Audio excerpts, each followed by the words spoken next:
The road to 150 stream draft continues here on Best Ball Breakfast, where every single Monday morning and coming future mornings, more on that in a second, we draft Best Ball Mania teams as we chase $3 million, as we chase the defending champ, Karain, all today on Best Ball Breakfast. Let's roll. Oh, another Influencer 101 for the backward hats, bro. Rigged! Zach Ertz with no Tyler Algier bringback? Yikes. You reached around for correlation? That's a no-no. You ADP bros disgust me. How about you just live a little? Handcuffing might actually be a way to get unique if the field's avoiding it. The Wi-Fi at this resort is a disaster? These fucking streamers don't have player takes. What if a piss boy draft is the room you need? Oh! Now I'm required to shave for you guys. Someone forgot to shave. Here I was just thinking I was going to ease into this show, like a very friendly, amicable atmosphere. And you want me to shave for you? Mad Sox, what have you ever done for me? Take a selfie of yourself right now. I want head to toe. I want to see your outfit. I want to see how presentable you are. And at me with it on Twitter, and we'll pull it up on stream. We'll see how you look this morning, Mad Sox. Let's see what kind of tip-top shape you're in, bud. Yeah, so what? I forgot to shave. It's been like 10 days. This is 10 days of not shaving. Pete Peach Fuzz out here. How are we doing? GMs, look at you guys fired up to chat today. Okay, this is what we like.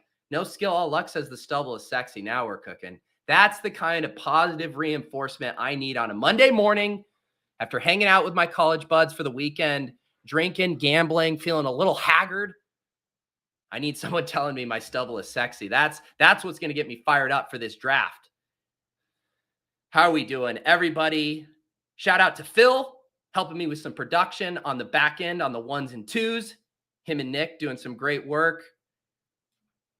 The chest hair? Oh, yeah, you want a little chest hair? Okay, there you go. There it is. I'm finally becoming a man. Doing these 150 drafts have put some chest on my hair. It's all the coffee in best ball drafts.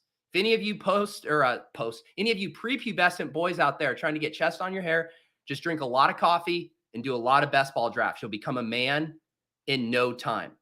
In no time. All right, it is time to pour a coffee. I've been so parched in this show, what it does to me. And again, if anyone's new around here, I know we've added some new subscribers over the past couple of weeks. Some of you subscribed because you want more DFS drama going on at Run Pure Sports. Check out Lulz from the other day.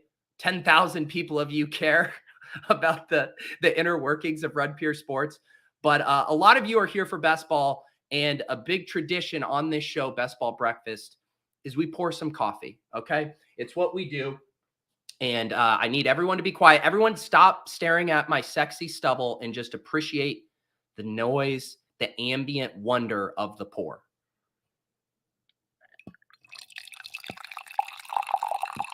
Oh, no, I'm spilling. Oh, no. Oh, no, we got a spill situation. This is a rough morning. Wow. The pour, I think what you guys saw on the pour looked good. On the back end, disaster. Absolute disaster. That's what we're working with here. Absolute disaster this morning. The vibes, oh man, I am a true piss boy right now. A true piss boy. What in the world happened? Oh no. Oh no. Is this a bad omen? Does this mean I'm just going to have brutal drafts? Oh no. Oh no, piss boys in the house. Great start to the day. Look at this. Look at it. Okay, you know what? I no skill, all luck. I don't know if I even recognize you in the chat that much. I don't know. Are you a regular commenter? But you first tell me my stubble's sexy. Then you say the stains on the shorts are sexy. You're hired as my official hype man. You are just absolutely hired. You spin zone anything I mess up. If I accidentally handcuff 2 running backs in this draft, I just need you coming out and saying, well, actually, it's kind of sexy. It's kind of sexy here. Appreciate you guys. Did everyone here have a good weekend? In the chat here, the Monday of all Mondays. Oh, yeah, we are absolutely ripe to tilt. Blowing coffee and $50 in a single morning. We call that a Monday around here. We call that a Monday. Burt Bondy bragging about his Mark Andrews, Lamar at the 3-4 turn. How rich. How rich. All right, we're in the draft. I did tip off the value hounds in the Discord for this one, so hopefully a few of you guys were able to get in. Here, let me get organized. Let me get set with my overlays. Got to have the overlays. All right, there we go. There we go. What did I get? What am I? I'm the 1-7 today? The 1-7? All right. We can live with the 1-7. We can live with that, I suppose. I mean, why not? We don't have any other choice but to live with it. For those of you who are Best Ball Value Hound YouTube members, you get access to a private Discord in the Deposit Kingdom Discord. I got the link down below. You become a YouTube member. You go and sync your Deposit Kingdom Discord account with your YouTube account. That will unlock the Best Ball Breakfast channel. Then there's a role within there, and I realize this sounds complicated. Sounds like the Nathan For You one where they're doing the TV buyback and you have to like crawl through the hole and then there's an alligator there. And then if you get all the way there, they'll price match your TV. I realize that's how this sounds. Once you're in there, there is a role you can select. It's BBB draft alerts. And then anytime I'm about to hop in a draft, I will tip you guys off ahead of these chat rats, these freeloader chat rats. And then you guys can try to hop in the draft with me. So I see some friends and family in here today. Also, becoming a YouTube member gets you access to all the Best Ball After Dark streams. There were no Best Ball After Dark streams this past weekend because I was tied up, but I will have one this coming week. I think I'm going to do it Thursday night. We, of course, have the Memorial Day weekend coming up, so going to front load that on Thursday night. And now seems like a good time to say there will be a special regular Wednesday edition of Best Ball Breakfast debuting this week. I don't know if I should tease it more. I think I'm just going to get it out of the way. Going forward on Wednesdays, I'll be doing 2 drafts with 2 different guests. The first draft will be with the defending champ, Pat Kerrane, chasing Kerrane himself. The second draft will be with my favorite fantasy analyst in the entire industry, Sean Siegel from RotoViz, the godfather of Zero RB. Those double headers coming every Wednesday morning, 10 a.m., same time, 2 drafts. And I am on the clock here. Do we do a Bijan or do we worry about a piss boy room? What do we do here? You know what? I don't have a single share of Stephon Diggs yet in Best Ball Mania. That doesn't feel right. I just want to wake up with a Diggs share today. There we go. I want to wake up with a Diggs share. I don't want to live in a world where I don't have any Stephon Diggs on my Best Ball Mania teams. Chris, every Wednesday, it's them or switching guests every Wednesday. Every Wednesday, it's going to be those guys, consistent guests. Similar to, I had a lot of fun for those of you guys who are around for the DFS shows. In previous years, I would bounce around, have different guests. I love doing stuff with a lot of guests, but I also really enjoyed having the rhythm of doing the Friday show with JM to Win every Friday. And I kind of wanted to recreate that for Best Ball. So obviously getting to talk to Pat and Sean every single week, I think is going to be very fun and see how their thoughts on the ADP landscape and strategy kind of progresses throughout the season. I think you guys will really enjoy it. So very much looking forward to that programming block Wednesdays, 10 a.m., Pat and Sean every Wednesdays throughout the draft season. Chris says, when is Pete going to get a draft position higher than 7? I mean, Underdog is, I love Underdog, but they've been doing a lot of things to, I think, kind of keep me in check. They were like, hey, man, you talked way too much about fucking week 17 last year. We're going to throw a pile of money at the regular season. See how you like that. And they're like, oh, yeah, you sure do a lot of yapping about these influencer 101s.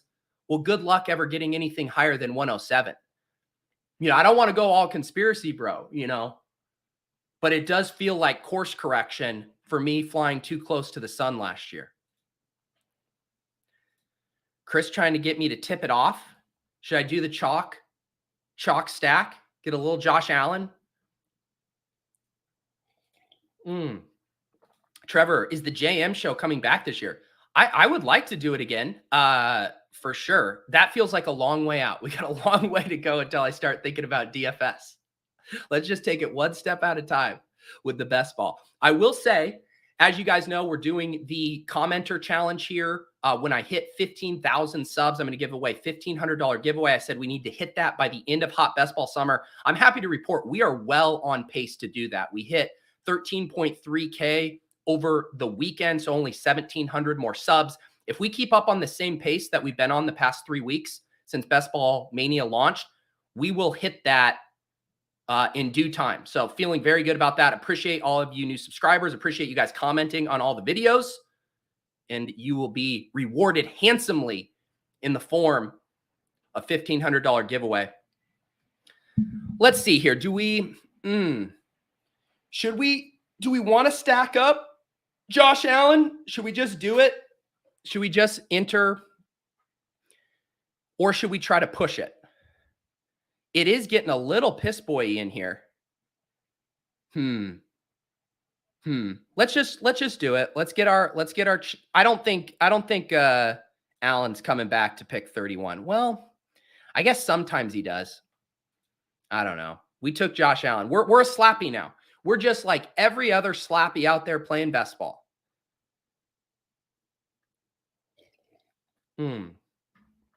I know. I should have. I already regret it. I should have pushed it. I agree. Don't even say it in the chat. I already agree with you. You don't need to tell me I was wrong. I'm agreeing with you. I spilled coffee on myself. I took the slappy stack without pushing it. I'm off to a bad start. I kind of want to just cancel. I just kind of want to shut down the stream and start over. I just want to start the stream over. It is, Sean. It's been all downhill since the coffee spill. All downhill. No discipline, low testosterone, low caffeine. I'm not going to hit my normal caffeine intake because I spilled half of it on myself. Nez says a JT-CMC start would make 2021 brains implode. Look at that. Fastball 32 from the 4-hole. CMC JT.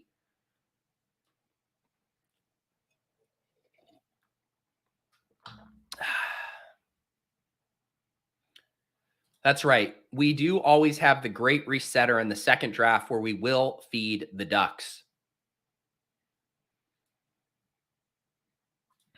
I will say, yeah, you guys were talking about, does Allen sometimes make it to the third? It does seem like if one of these guys slips, it is generally Allen. But based on how this room is going with Lamar, like if this guy's taken Lamar at 28, there's no way he was letting Allen slide past him twice. That doesn't mean I shouldn't have pushed it, but I don't think Allen was coming back in this one. Look at my... Now I'm going to end up doing the chalk week 17 thing, right? I have to. We're just... God, this is just straight chalk. This is like...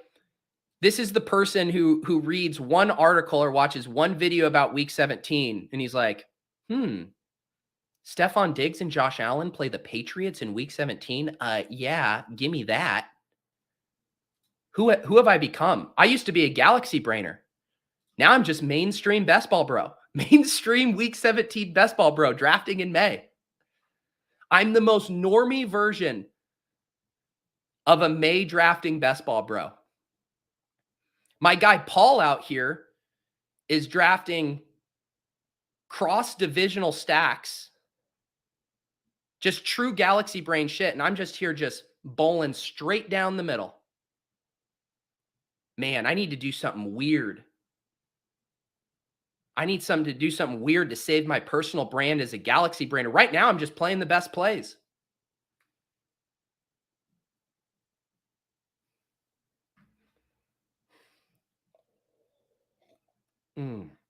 Here we go, William. I need my hype man out here. Who's the people that tell me my stubble and my coffee spills look good? William says maybe the chalk, but that chalk is probably not available in 2 months. There has been, I mean, I know my guy Sam Sherman over at Stat Chasing has been pounding the drum for Rhamondre. Matthew Berry over on NBC had a video the other day hyping up Rhamondre. I do think that it is going to be hard for a lot of these running backs to climb a lot, but it does. Rhamondre's a 2-3 turn pick, or sorry, yeah, 2-3 turn pick, right? Like him sliding to the mid to late third That doesn't seem to make a ton of sense to me. Or is it the thing that like the normies are always just going to say, hey, Bill Belichick, tomfoolery. I don't want to have anything to do with making a big bet on the Patriots backfield because he's going to give James Robinson 14 touches a game. Is that the normie take? Who knows? But I am surprised that drafters don't like Rhamondre more. Silva at ETR. Chris, I like I like that Chris says where Silva works for me, in case I didn't know. Silva, via established the run, loves Rhamondre. All right, we're on the clock now. We need a wide receiver, right? We need a wide receiver. Who do we want to do? Who do we want to do? Should do a little Keenan. Look at this. All right, I'm back to being a Galaxy brainer. How am I going to get my Bills stack to week 17 if they're not in a shootout with the Chargers in week 16? Shout out to the Brick Overlay, brick75.com, for getting me my week 16 matchups here and letting me know that the Bills and Chargers play in week 16.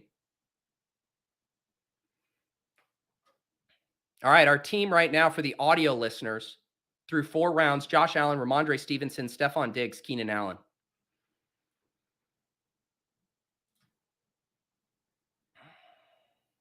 Wow, double condom Keenan pick. Who's the non condom pick there? I'm legitimately curious because the board's pretty gross there. You got Drake London and DJ Moore, who I guess you would say are the sexy teams.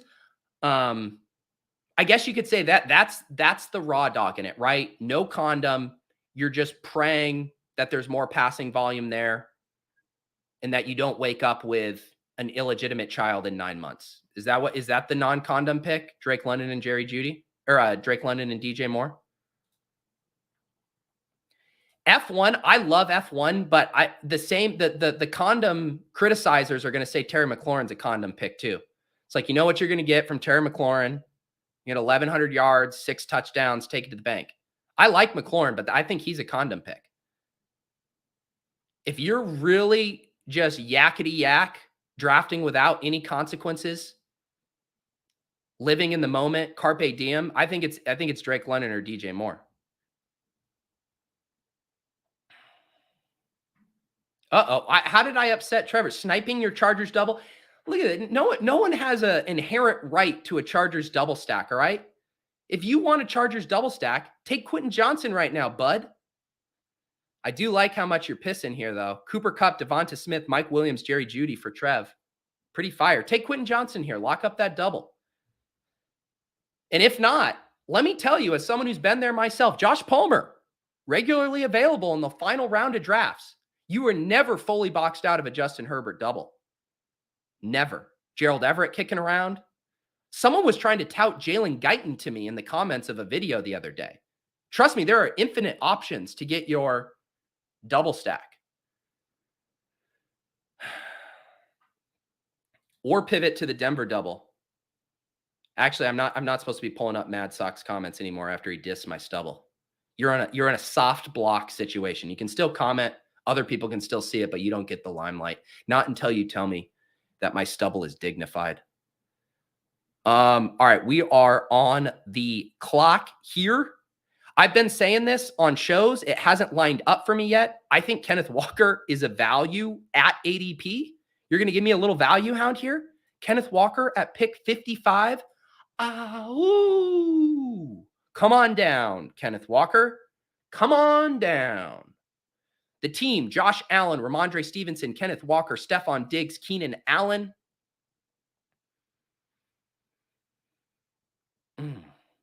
Yeah, the chat is absolutely on fire with Edge. What's his name? EDGARVEY. Ed Garvey. Let's go with Ed Garvey. His draft so far: Jamar Chase, Jalen Hurts, Josh Jacobs. You had me in the first half. DeAndre Hopkins, Joe Burrow. Premium stack with Burrow and Jamar Chase.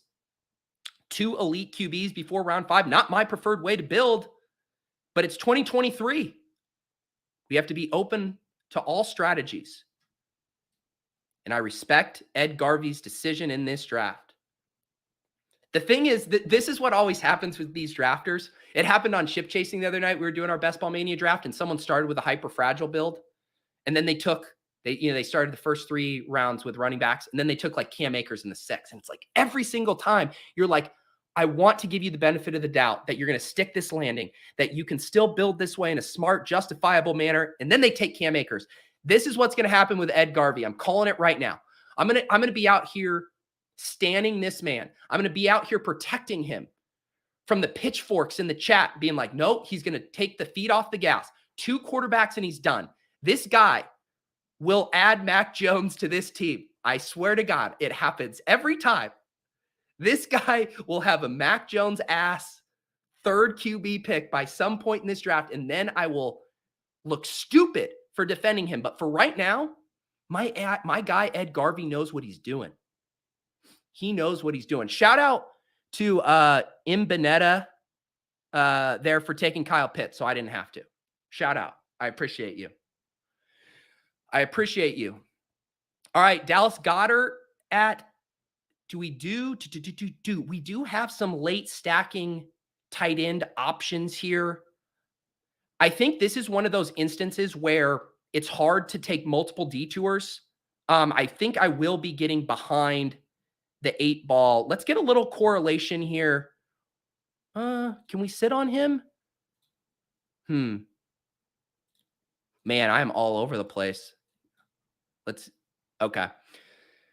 So here, let me talk through what I was trying to think through there as I was playing roulette with which receiver I was going to take. You know, one thing I think through a lot about, like, if you're taking a detour for elite quarterback, elite tight end, and a second running back, like, to do that, accomplish all 3 of those through 6 rounds really is going to put you behind the 8 ball at wide receiver. And so as much as I think Goddard is probably the pick there in a vacuum, because I did the elite QB detour and because I took Kenneth Walker, I don't think I had the luxury pick at that juncture of the draft without really having to hammer wide receiver late in a way that probably sets me up to avoid some of the softer pockets of the value pockets of the draft. So I made the decision there that I wanted to come out of this 6-7 turn with a couple of wide receivers, especially in this piss boy room where they're flying off the shelves a little bit.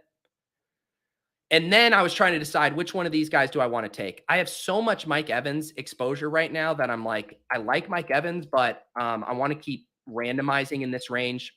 I could have done Deontay there to correlate with Kenneth Walker. That's what I was wrestling with at the last second. Ended up just grabbing Treylon Burks.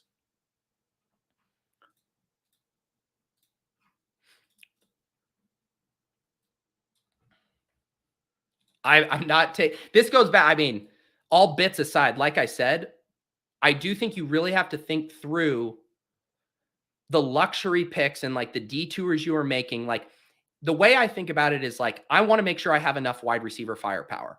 And anytime I'm deviating from that, I'm having to, rob Peter to pay Paul, so to speak. So if I take Josh Allen, okay, I'm taking away that pick could have been Devonta Smith.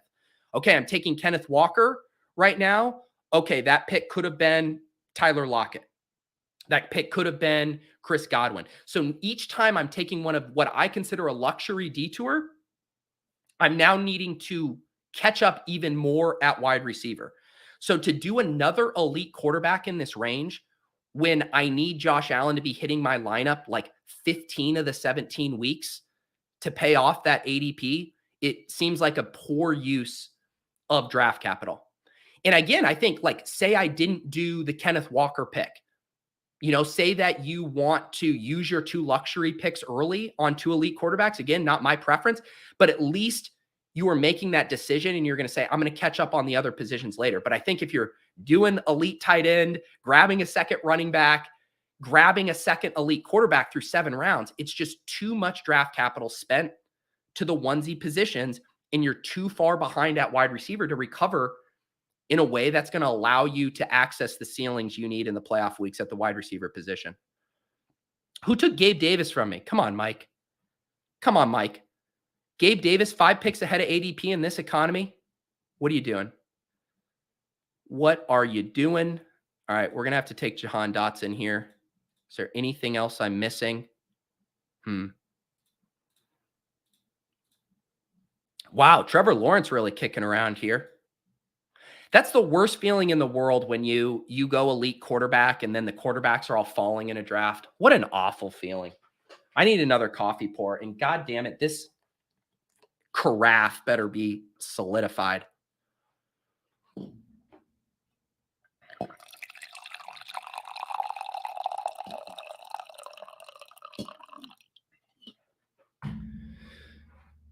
The Black Lebowski says, Pete, have you considered taking wide receivers rounds 1 through 6 so you don't get behind? I have very much considered it. In fact, historically, that has been one of the draft strategies that I've hammered the most. But now that I'm streaming all of my drafts, I very rarely am getting the board to line up to where taking 6 wide receivers in a row makes the most sense for the team. 2 years ago, when people still liked running backs, at basically every juncture through the first 5 or 6 rounds, the wide receivers were the best pick. That's not the case anymore. And one thing I was mentioning too, I forget where I was talking about this. Maybe it was on Ship Chasing, where like my goal in each draft room, and part of this is a prison that I've created myself. I've decided to stream all my drafts with the Piss Boys, with the Ship Chasers, with the Sickos, etc. And so I have to live with that.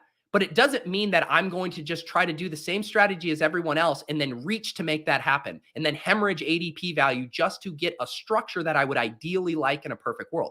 I'm only going to draft the best possible team I can in each individual room.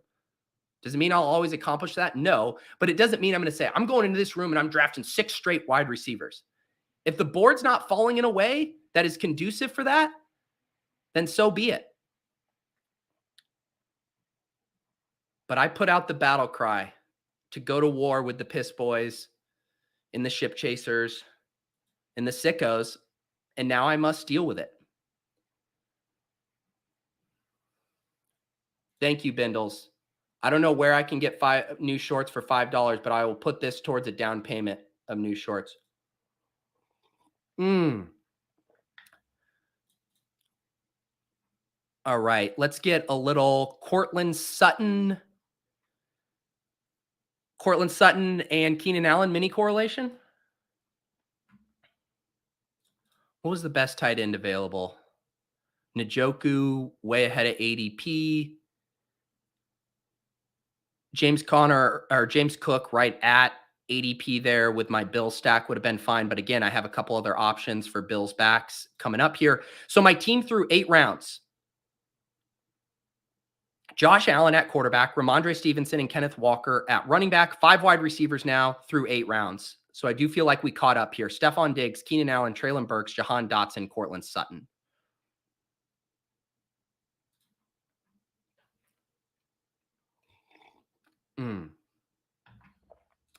The one time Anthony Richardson goes past ADP, I already have a Josh Allen team. I'm just going to beg. I have such a peace, such a zen about me with Anthony Richardson. A room is going to truly have to give him to me. Holy cow, fastball taking Matthew Stafford at 93. What a way to hang dong. What a way to be like, all of you slappies chasing up Anthony Richardson to truly absurd levels where it's going to be nearly impossible for him to pay off that draft cost.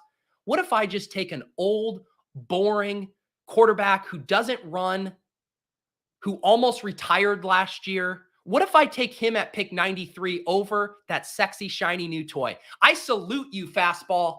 I salute you. Fight the good fight. All right, let's check in on EDGARVEY. He has not taken his Mac Jones ass third QB yet. I would say he's behind the 8 ball at wide receiver. Jamar Chase, DeAndre Hopkins, and Zay Flowers. The jury is still out, though. The jury is still out on how EDGARVEY is going to stick this landing. Right now, he's Captain Sully, right? He's flying over the Hudson. He's hit a pack of geese. He needs to make an emergency landing. Is it likely that EDGARVEY lands the plane with a bunch of geese stuck in his propellers? Probably not. But could he do it?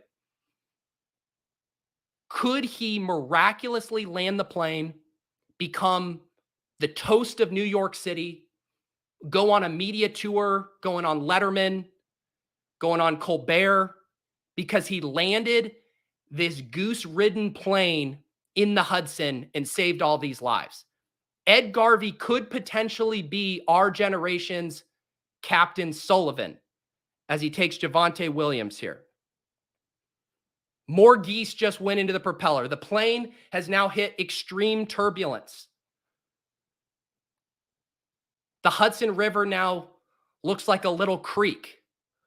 I'm not sure he's going to land. Oh my God. And then fastball takes Jimmy Garoppolo. What is going on in this draft this morning? I respect fastball. Fastball says, Anthony Richardson, no. I'm going to take Matthew Stafford. Then he's going to say, oh, Mike Ray, you're going to take Anthony Richardson. Cute pick. How about we just get a guy who we know can throw the football 4 yards? Jimmy Garoppolo. Yes, please. Yes, please.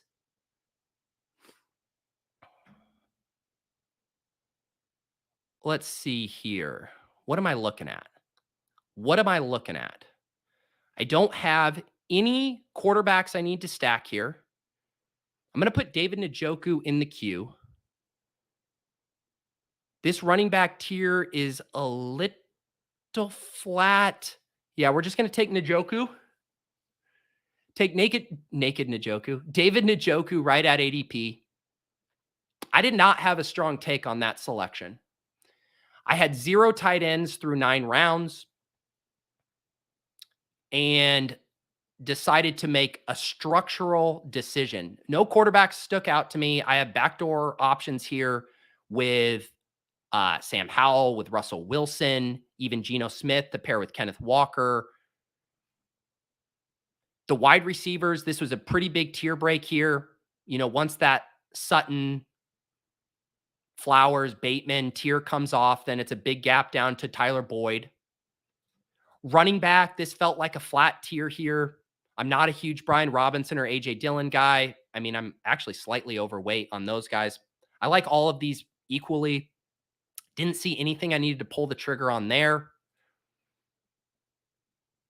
So I just took David Njoku. Sometimes, guys, a pick doesn't have to be fully inspired. Sometimes you just make the click and you move on. I try to spin a compelling yarn for you every time I make a selection. I try to weave a tale that tickles your intellect, but sometimes you just have to make a click and there ain't much more to it. Thank you, Nez. There's my hype man. I like Njoku as a naked filler at tight end. Do I have 0% Damian Harris? 0% Damian Harris on this Bills stack that I've already spent 2 picks on? Where's the Tyreek Hill and Waddle drafter getting 2 at these prices? Which one of you jerks are going to get 2 at cheap? Don't let Mike Ray get Tua cheap. Don't let him do it. Don't let him get Tua and Anthony Richardson after ADP, after he sniped me on Gabe Davis. That just seems unfair. Someone take Tua from him.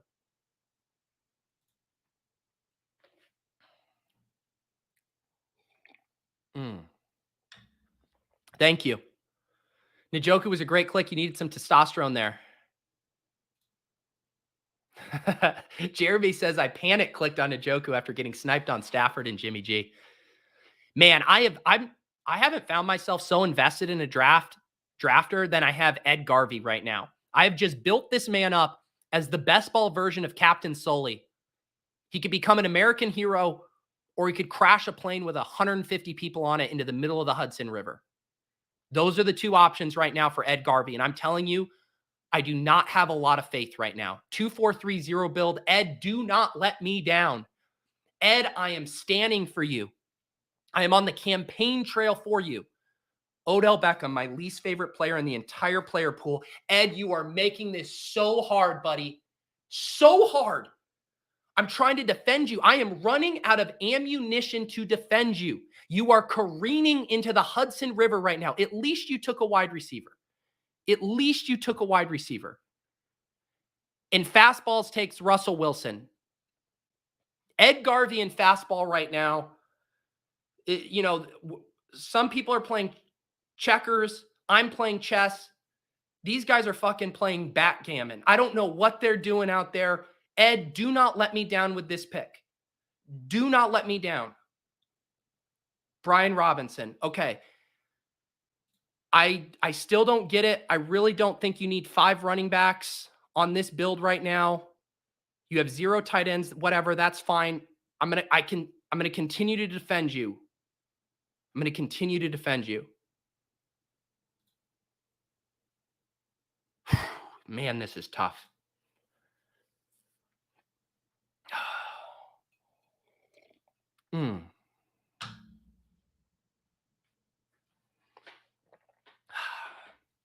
These guys are playing Candyland. These guys are playing Candyland. That's sure how it feels sometimes. That's sure how it feels. All right, am I going to channel my chess Liam here? Am I going to channel my chess Liam? I have not taken Dalton Kincaid. I think Dalton Kincaid is massively overpriced. But if I am going to get a share of Dalton Kincaid, it is going to be 11 picks past ADP. It is going to be when I've made a massive bet on the Bills. Call me Chess Liam. I'm a 3-time Best Ball Mania champ after making this pick. Wow. Who have I become? I'm drafting Normie, Week 17 stacks. I'm taking Dalton Kincaid, the most overpriced tight end in the player pool. Ah, man. Congratulations, guys. You all tuned in for a Peter Overzet stream, and you're just getting another Chess Liam one. You're getting a Chess Liam stream with a better thumbnail.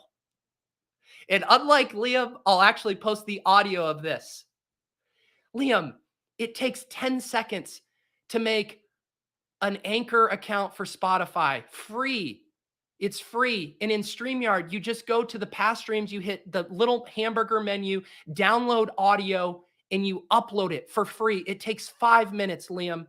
Give the people, service the audio listeners. If I can do one thing for this best ball community, and this is a guy who has far more stock invested in YouTube, not literal stock, I wish. And I still go out of my way to service the audio listeners. I'm begging you, Liam. I haven't gotten to listen to a single one of your streams because you refuse to upload the audio. I'm begging you, Liam. I'm absolutely begging you.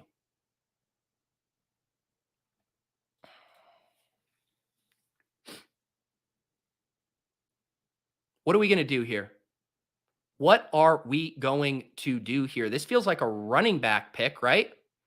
Does this feel like a running back pick to you guys? Do I keep hammering Kendre Miller? How about a little Eli Mitchell, Jahan Dotson correlation past ADP? Oh my God. Sometimes the pick just lines up in such a beautiful, gorgeous way. Sometimes it just lines up. Eli Mitchell value hound correlated with Jahan Dotson. That's not coffee on my pants, guys. That's something else.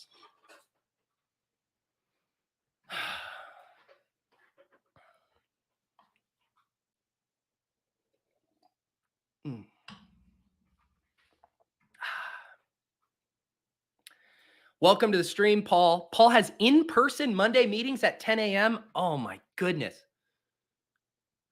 That reminds me of a story back when I was at my office job. This had to have been like 6 or 7 years ago. And my boss was trying to coordinate like some team bonding, like barbecue. And she tried to schedule it on a Sunday at like 1 p.m. in the football season. And everyone's like, sounds great. Sounds great. See you then. I had to put my foot down. I said, look, I'm all for fostering a positive work environment. I'm all for team camaraderie. But I ain't fucking going to that. When red zone's on? Are you kidding me? No way. I had to lay the law down. I like to go with the flow. I try to be easy. I try to say yes to a lot of things. I said, no. I ain't going to your house for a work barbecue on a Sunday at 1 p.m. And so what I'm trying to say, Paul, you need to put the foot down. Hey. There's more important things going on in the world at 10 a.m. You know where I have to be in person for? Front row seat for Pete's Best Ball Breakfast. That's what you need to say, Paul.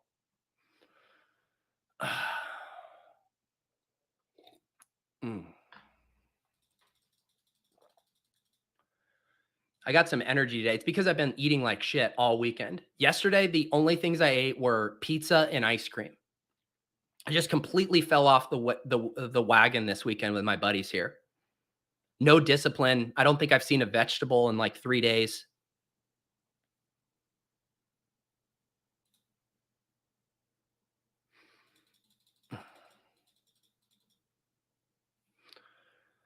Oh, I'm catching up on the chat. Was I supposed to get bonked for my my coffee stain joke? That's fair. That's fair. I apologize. That was a little out of pocket. I'll admit it. I'll admit that was a little out of pocket.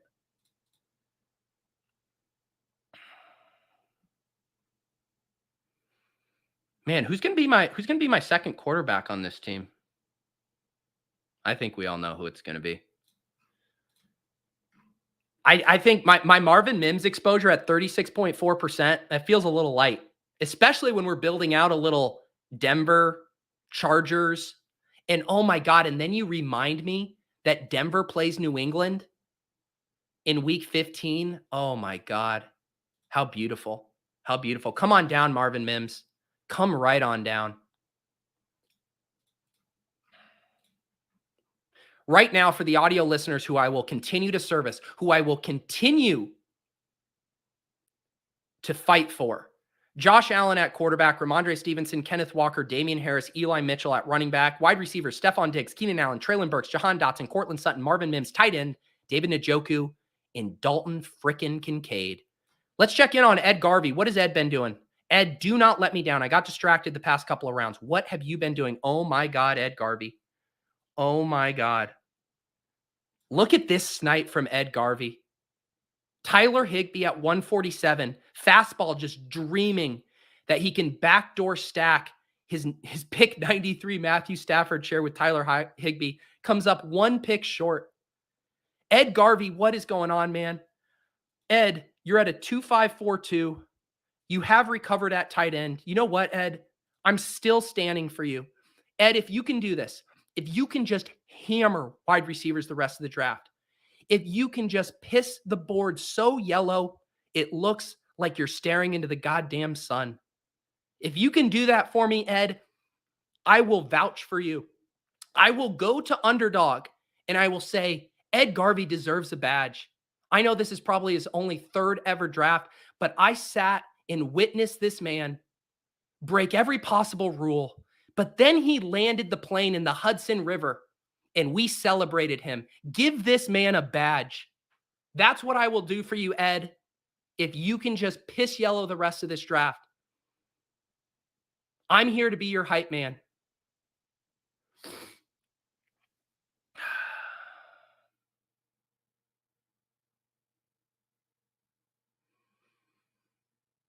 Jim, keep the faith. Jim says, Garvey's lack of wide receivers are breaking me. Keep the faith. We stand this young man. What's going on here? What is going on here? What's going on with KJ Osborne, huh? Ugh. KJ Osborne. It might be time for our last running back pick here.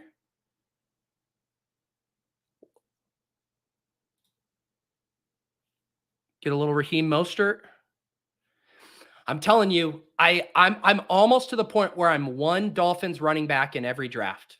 I don't care if it's A-Chain. I don't care if it's Jeff Wilson. I don't care if it's Mostert.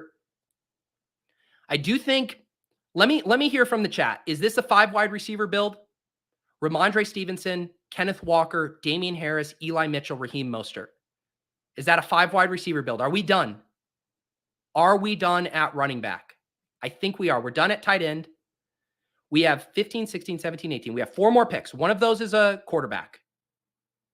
2 of those are for sure wide receivers.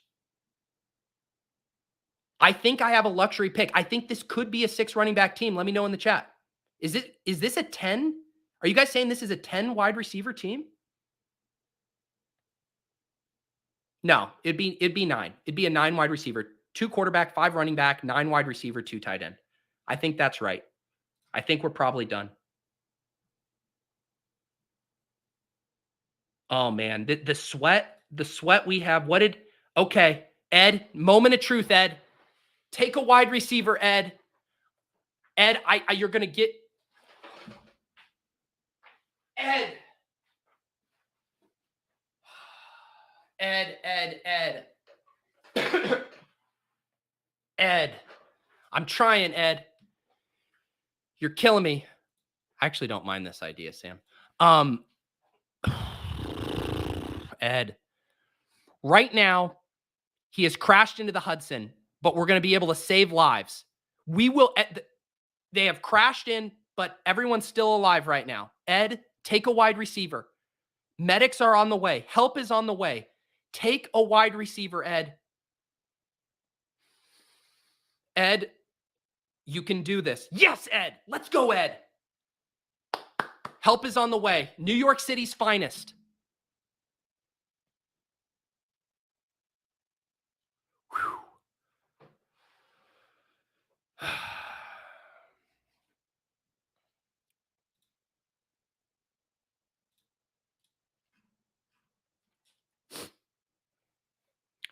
Man, this is such a sweat. And I'm telling you, I am so terrified of EDGARVEY not landing this plane. This is on national news right now. All the major networks are covering it.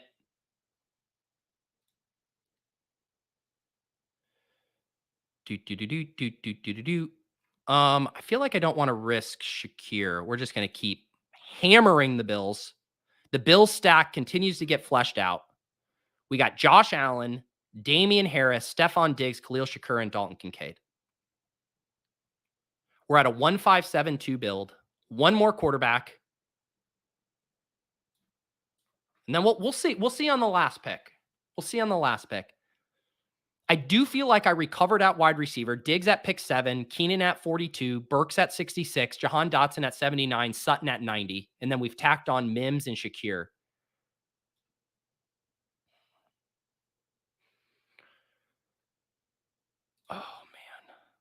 Oh man. This is going to be such a huge sweat for EDGARVEY at the 16-17 turn.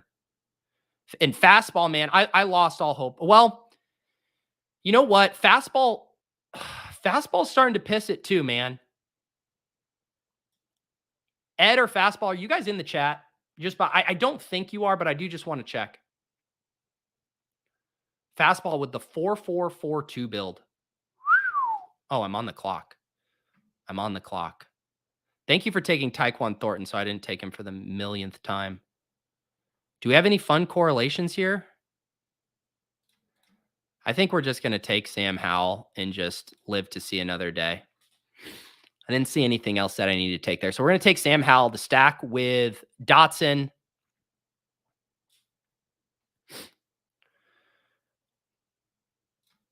We're at a pretty flat part of the draft.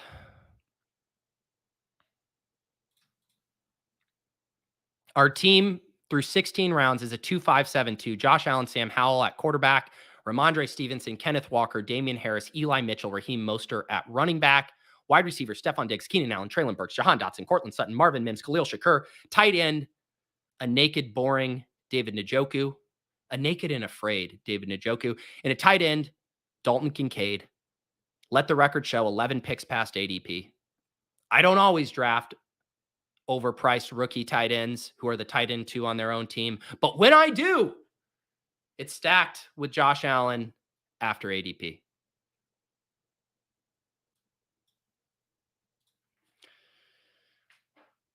All right. EDGARVEY watch. Yes,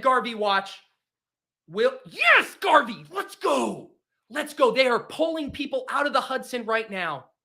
News crews have a wide shot right now. Lives are being saved. People are swimming to shore amidst the wreckage. Incredibly, no lives have been lost. EDGARVEY, our generation's Captain Sully, with John Mechie and Wan'Dale Robinson, 2 legitimately inspired picks there. If you're going to catch up at wide receiver, you do it with guys like Wan'Dale Robinson and John Mechie. What a story. What a story by EDGARVEY. This man has looked into the soul of America and said, I got you guys. I'm your man. Garvey for president. Garvey for president. Garvey, Garvey, Garvey, Garvey, Garvey, Garvey, Garvey, Garvey. Let's go, Garvey. Let's go, Garvey. Come on, Garvey. You're running out of time, bud. Let's go, Garvey. Please don't time out, Garvey. The nation's depending on you. Garvey. No!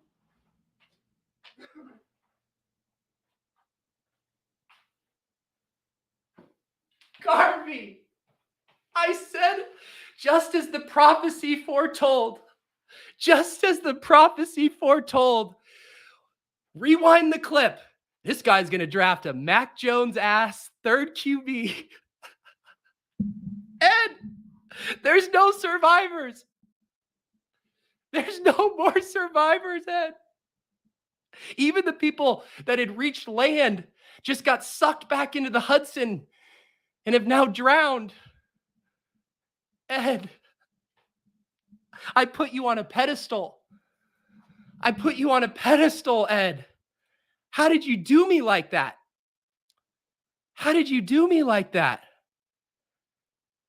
Mecole Hardman or Nathaniel Dell? Mecole Hardman correlated with both Washington and Cleveland, or Nathaniel Dell coordinated. I think we can still, let's play the ADP game. Let's do that. But back to Ed. Ed, CJ Stroud. He just had to stack up John Mechie with CJ Stroud. Oh my goodness. Nolan, now is not the time for this, bud. Now is not the time to litigate this man who just murdered a team. He was about to become a national hero. They were erecting a statue for this man in Central Park. He was going to receive a Medal of Honor from Biden. He was going to become a diplomat for the United States. He was going to unite North and South Korea. He was going to end the Israeli-Palestine conflict. This man was going to find a solve for global warming. EDGARVEY was going to discover a cure for cancer and cold fusion on the same afternoon. This man was about to come up with a way for us to smartly integrate artificial intelligence into the fabric of our society while simultaneously avoiding a singularity that will eat and destroy us all. EDGARVEY was it. EDGARVEY was him. He was our generation's Jimmy Butler. God, the Celtics suck.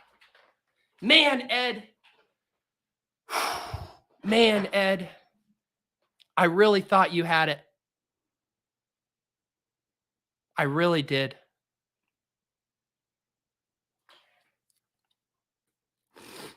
I really thought you did. All right.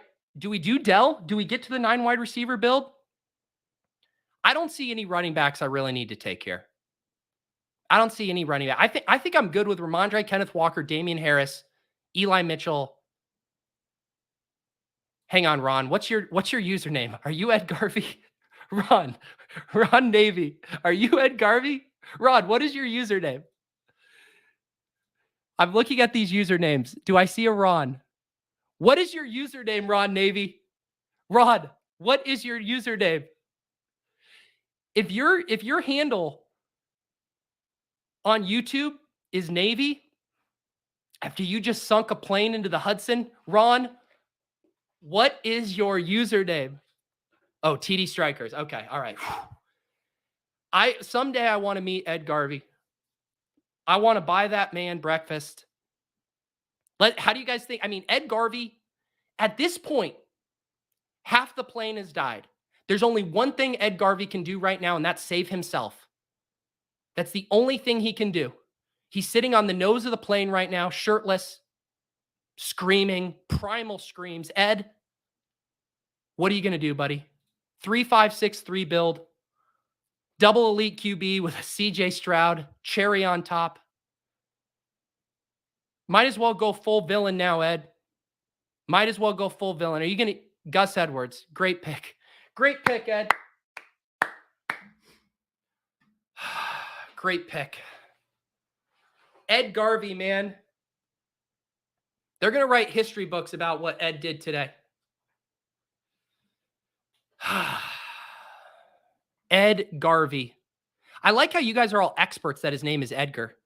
This man has EDGARVEY written all over it. An Edgar doesn't take CJ Stroud. An Edgar takes Mecole Hardman there. No. This has an EDGARVEY fingerprint written all over it. Incredible. My final team that just got completely upstaged by this EDGARVEY plane crash. A 2.592 build. Josh Allen, Sam Howell at quarterback. Back on my Sam Howell bullshit. The Jacoby Brissett slappies can suck it. Running back, Rhamondre Stevenson. People forget that the Patriots do, in fact, play the Bills in Week 17. Kenneth Walker. I mean, come on, guys. Like, I know Zach Chardonnay's there. I get it. They spent a nice pick on him. Pete Carroll loves to run the ball. Kenneth Walker at 55, guys, come on. Scoop up that discount every day. I'll slurp it up. Damian Harris. People tell me he's going to score 20 touchdowns in this offense, and I said, all right, I believe you. Eli Mitchell correlated with Jahan Dotson. Would I ever make that pick otherwise? Hell no. Just needed that sweet mini correlation nudge. Raheem Mostert, because we have a rule, one Dolphin in every draft. Wide receivers, Stephon Diggs, Keenan Allen, even though the chat said it was a double condom pick. Treylon Burks, Jahan Dotson, Cortland Sutton, Marvin Mims, Khalil Shakur, Mecole Hardman, and Nathaniel the Farmer in the Dell. At wide receiver and tight ends, David Njoku and Dalton Kincaid. No notes. Perfect draft by me. No notes. Uh-oh. You guys see that I'm in Poodle slow draft hell? Someone said, I gotta max the Poodle, baby. Gotta max the Poodle. A 20 max? I can't be out here begging for 3 max and 20 max and then not max the Poodle. Draft number 23 is in the books. Time for the ceremonial naming of the team. Draft number 23 here on Best Ball Breakfast. Classic 2592 team. We will get in Buffalo, Washington, and then Ed. I need to put Ed in there. Just as a reminder, we'll never forget the Ed draft. 2592 Buff, Washington, Ed. EDGARVEY. Watch Ed win this 12-person league. You know it's happening. I did. I like Ron keeps sending super chats to hype his own team. Ron, how about this? You send a $5 super chat to list off each individual player you drafted in this draft. Sounds like a great time. All right. We need like so we're going to draft another team here. We are, but I got too worked up. I need to go to the bathroom. I'm going to feed the ducks for you guys here while I go. I'll let you guys look at my exposures while I'm going to the bathroom here. You guys can really dig in, roast my my Best Ball Mania exposures here so far. We're feeding the ducks. I'll be right back.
Shout out to my producer, Phil, for letting me know I'm muted.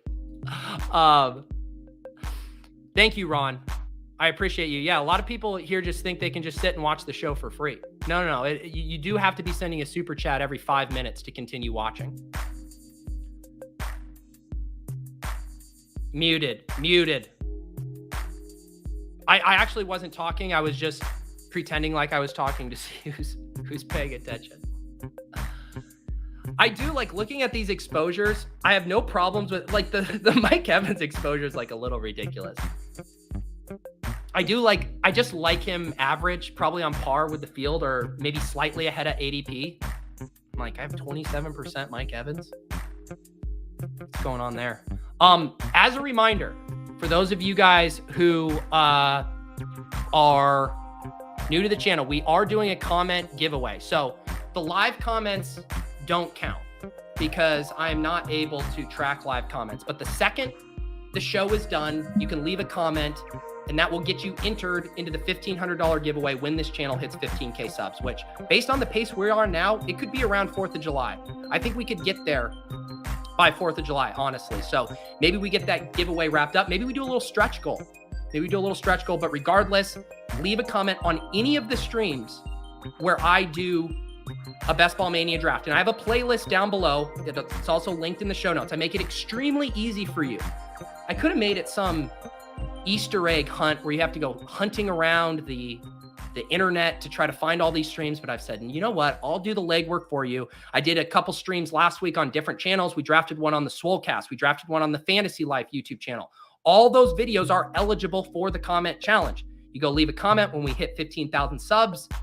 I'm going to ask ChatGPT to help me curate all these comments, get them an Excel sheet, get them on the wheel, and we'll do 3 drawings for $500 winners. So $1,500 total giveaway prize, 500 to 3 winners.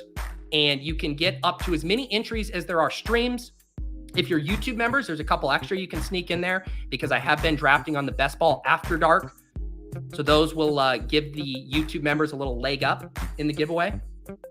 And one other thing I want to mention here is be sure to check out last week it wasn't live streamed, but I uploaded it about the Best Ball Data Bowl. I did an interview with Sam Hoppin and Ben Dominguez from Fantasy Data Pros. We talked about kind of the current state of best ball analytics, and that show has been getting lots of good feedback, and we are going to be showcasing some of the submissions for those going forward. My guy Lou Dog is taking the Fantasy Data Pros course. He talks a little bit about his experience doing that. So I know a lot of you are interested in looking at best ball data. You know, if you're feeling inspired by the Mike Leone Best Ball Manifesto, I highly recommend watching that video. It'll get the juices flowing for ideas. And I think the course too, a lot of you guys have already jumped in, started taking the course over on Fantasy Data Pros. You can, of course, get 25% off with promo code Pete on that. And yeah, excited to see all of the best ball data that's going to be coming out this year. It is time now, though, to hop in another draft. I tipped people off in the Discord, so we are off to the races here. We got an Influencer 1-4. Ooh, some old friends in here. Alex, I haven't seen you in a while. We got Easy in here. TM Long Care. I know, it's Acre. Back-to-back drafts. Brendan, I think back-to-back drafts. Mike, back-to-back drafts. Wow, you guys are on it. Nez gets in as well. You know what? God, I just realized I forgot my special little, all right. Tyreek Hill. This is so interesting too so we now have had the full flippening at the start of Best Ball Mania. Cooper Kupp was the ADP 4 and Tyreek Hill. We've now had a flippening here. So I'm going to continue to mostly draft these off ADP to try to keep my exposures to the first round guys relatively smooth for now. I think it's super close between Hill and Kupp, but not enough to where I want to have like 23% Kupp and 10% Hill or whatever. What draft number this for me? This is number 24. I forgot my banner here. It's like, how are people going to know what my draft is if I don't have the banner down here? There we go. All All right, there we go. Okay, let's get back to business. Where's my draft? Puppy, poodle, Dalmatian, Best Ball Mania. Boom. Boom. All right. Let's get this expanded. Settle in. Come on, Peter.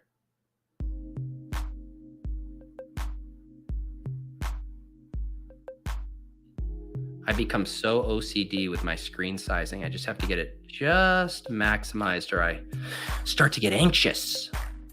Also, I should mention, I've seen first drafts of a couple new merch items that I've been whipping up. I have a Best Ball breakfast merch design coming. Can be for shirts, hats, coffee mugs. Very excited for you guys to see that.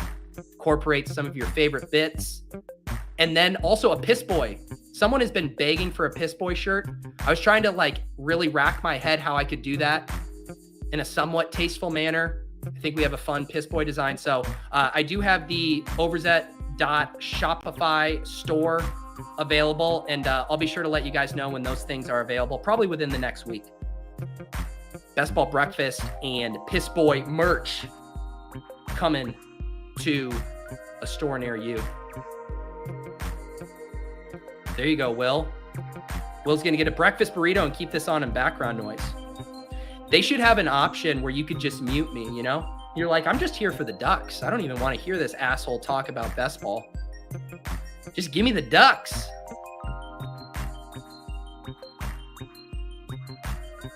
Wait, did I miss something? I missed the chat. Chipsy, sorry. Luckily, StreamYard now stars these for me so I can go in and check the bookmarks. Here's $2 so I have permission to keep watching. Thank you. Yeah, Chipsy's actually the only one that can keep watching. It says right now 326 of you are watching. It really should just say 1. It's only Chipsy, maybe 2, Ron Navy. The least you can do is smash the like button. If you're going to be a freeloader here, at least click the like button.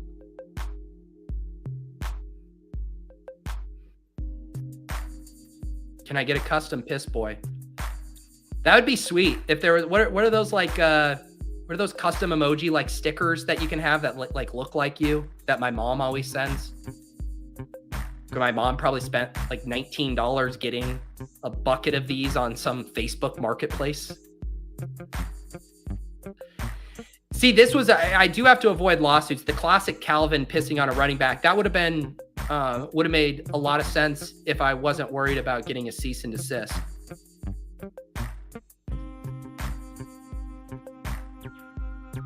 Bitmoji, that was what I was looking for.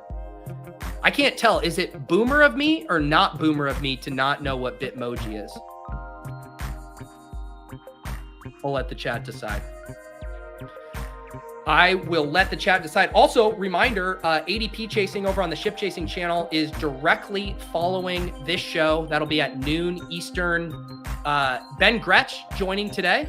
Ben Gretsch and Davis will be holding down the fort. I might head over there to kick off the stream. We do have the charts, though. Sam is out, but he has graced us with the charts. That show, they break down all of the latest ADP movement on Underdog. Very, very helpful show if you are drafting volume or drafting a portfolio of teams on Underdog. So recommend checking out ADP Chasing directly following Best Ball Breakfast, unless you have an in-person meeting like Paul.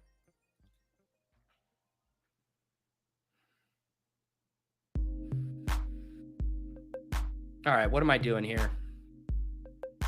Are we in a Piss Boy room? Let's take Devonta Smith. Let's go Tyreek Hill, Devonta Smith. I don't think I have that combo yet. Vaporware. Pete, join late. Apologies if you discussed, but how are you doing going to stream your Underdog Cardio Club drafts? I'm still working out these logistics, Vaporware. I'm still working it out. I'm going to make it happen, though. I'm going to make it happen. The tech element of it, there's basically two options, right? We can either get something where you get like a good shot of me doing exercise for 45 minutes, but you don't get to really hear me talking about my teams, which doesn't sound great. Or I could go like the treadmill desk route. David Kitchen couldn't make it through the entire Swolecast draft doing his cardio club, but I am thinking of trying to get a treadmill desk thing. But the problem is I don't think those go up very high. What are we going to do here? We have so much Breece. So much Rhamondre. Ooh, no, let's do a little Mark Andrews, right? Let's do a little Mark Andrews Tyreek Hill. That seems fun. It's been too long since I've done a 0 RB draft. The people are getting restless. They say I'm an RB bro. They say I have too much testosterone. We're going to start out Tyreek Hill, Devonta Smith, Mark Andrews.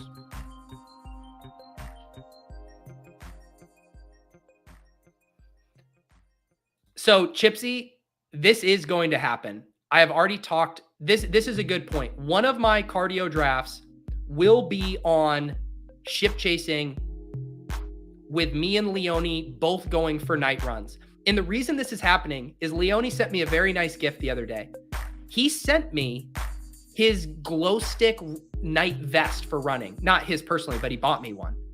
So I'm spilling all the advanced heads up on this stuff now, but coming to a ship chasing stream near you, Leone and I doing a cardio club late night draft. I guess that'll be Gretchen Pat will be holding it down. I'm going to have to figure out how I'm going to be on stream or on, because Leone, when he drafted, he was on his phone and then we were making the picks for him and talking to him while we ran. Like, that's possible. I'm probably going to need to let someone log in. I'll probably need to let like Pat log into my account, because if I'm doing it as a cardio club draft, it needs to be mine. And then I'm going to have to be relaying to him the picks. God, the logistics with this stuff is out of control. Out of control. Ron Navy just continuing to pump super chats my way. I can now buy a new pair of shorts. Boss called. Need to get back to work. Have a great draft. Good luck all. Go BB4, baby. Thank you, Ron. Appreciate you, buddy. Appreciate you.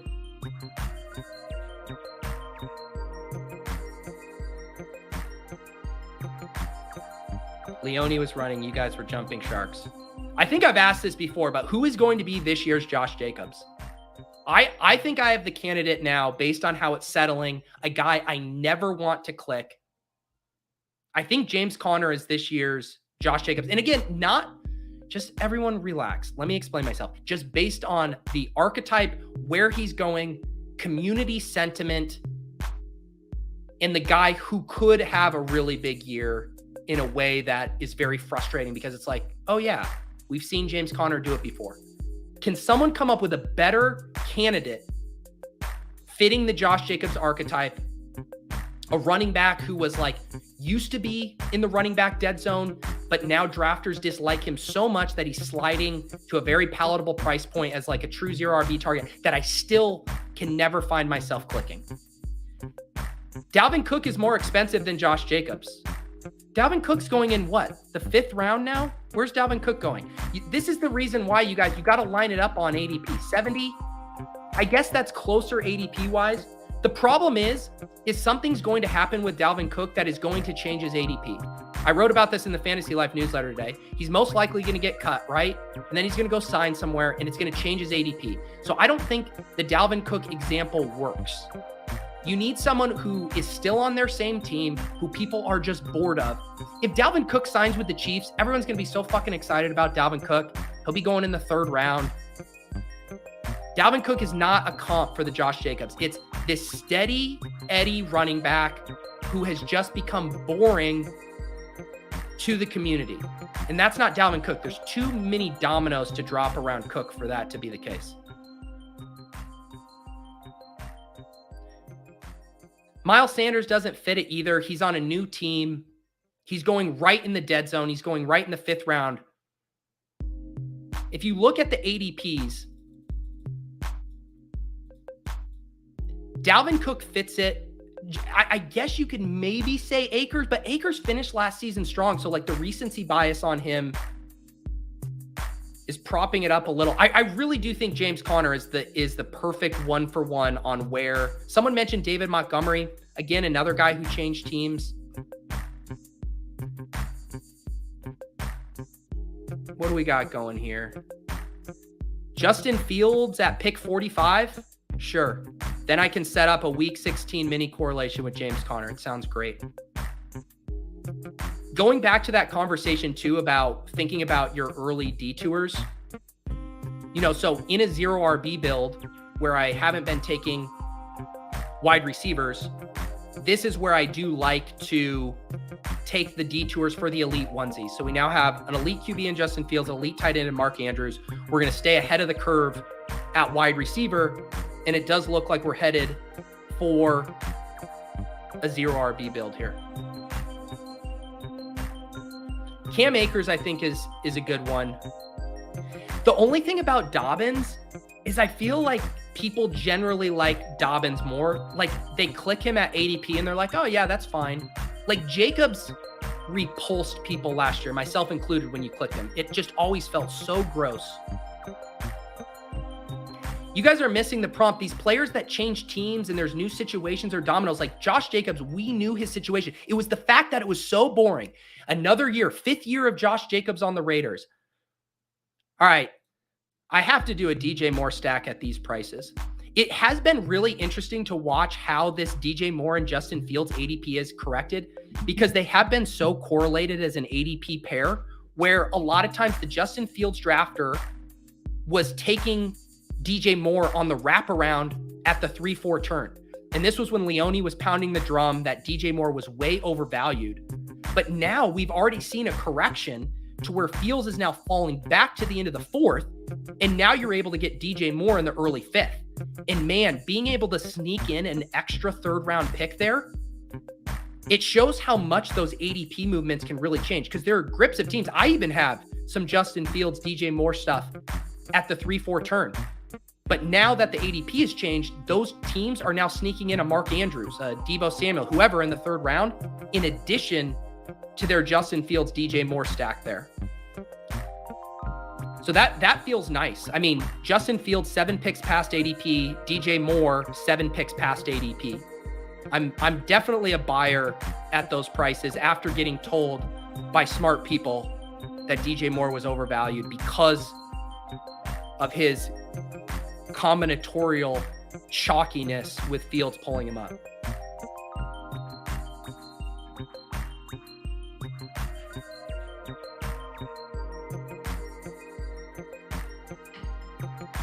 Yeah, does anyone know who Silva?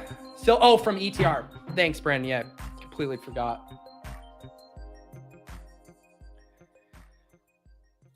Chipsy says, aren't those just a 1v1 of a 3rd round wide receiver versus a 4th, 5th round wide receiver? But yeah, I would say there's a pretty big gap. But in my case, I took a tight end too. So, I mean, I think the talent gap there is significant.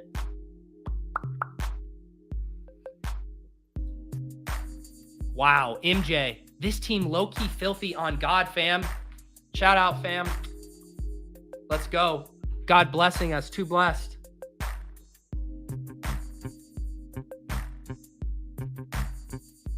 Who is this year's Josh Jacobs? Hang on. I can't keep up with the chat. Who's this year's Josh Jacobs at wide receiver? Can we come up with an actual wide receiver? Who is the guy that we all ignored at wide receiver last year that crushed? I don't know if there's a good example of that. Everyone's drooling over Nez's team right now. Let's see it. Eckler, Garrett Wilson, Breece Hall, Jerry Jeudy, Kenneth Walker, and then Kyle Pitts. Okay, he won me over with the Kyle Pitts pick. He won me over. Man, the Tyreek Hill, man, that one hurts. God, I missed Tyreek Hill last year. So much Deebo and T. Higgins and A.J. Brown at the 2-3 turn, and some of those worked out, right? Like, A.J. Brown was nice there, but oh man. If I just go the other way with all those Deebo Samuel shares and take Tyreek Hill instead, I win all the money. Oof. Oof.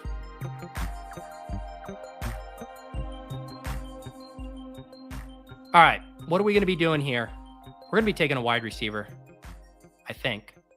Do we have any fun correlations lined up? I pick next at pick 76 after this. What you gonna do, roofing man? What you gonna do with all that junk inside your trunk? Look at that. The sexy Tony Pollard, Rhamondre Stevenson start by Roofing Man. Damn it, I was going to take Brandon Ayuk.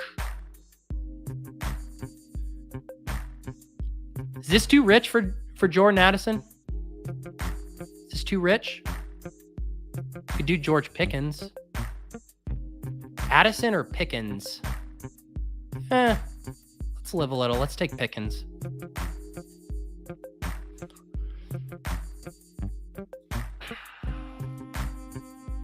Yeah, Paul, this is a tough one. He says, are you in on Deebo this year? Seems like others, Pat, are. I will admit I am letting some of my biases in getting burned last year affect my excitement about drafting him. But I should say, when he falls to the late third, I think that's a very fair price. My guess is I end up about even with the field on him. Not a fade, not an overweight position. It's just not a fun click, but I think he's appropriately priced there. All of the same caveats of could he be the guy you need? I think the other thing to really think through on the Deebo stuff is his role did meaningfully change when they added CMC, and him not having that kind of carry floor that he did the year he went nuclear.